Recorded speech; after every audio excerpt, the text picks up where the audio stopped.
అందరికి శుభోదయం. సో ఈ రోజు మీకు మా రూమ్ నుంచి గోదావరి వ్యూ చూపిస్తాను కదా. వ్యూ అయితే అద్రిపోయింది. కాకపోతే ఇక్కడ మాయిశ్చర్ ఎక్కువ ఉండడం వల్ల లెన్స్ కి పట్టేసి మీకు ఇలా కనిపిస్తుంది. ఇక్కడ చూడండి పొద్దున్నే ఫిషింగ్ కి స్టార్ట్ అయిపోయారు. వావ్, నాకు కూడా వెళ్ళాలనిపిస్తుంది, కానీ ఏం చేస్తాం, మా ఆయనకి షూట్ ఉండడం వల్ల కుదరదు.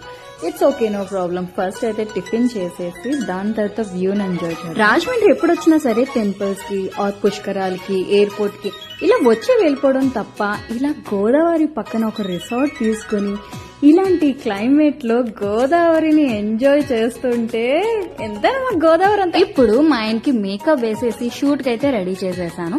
అంటే పక్కనే లొకేషన్, అందుకే ఫుల్ గా రెడీ చేసి ఇటు నుంచి వెళ్లిపోతున్నారు.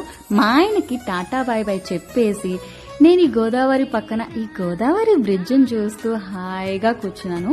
కాకపోతే నాకు ఒక డౌట్ వచ్చింది, ఇప్పుడు నేను నైట్ వరకు ఏం చేయాలా అని. షూట్కి వెళ్తే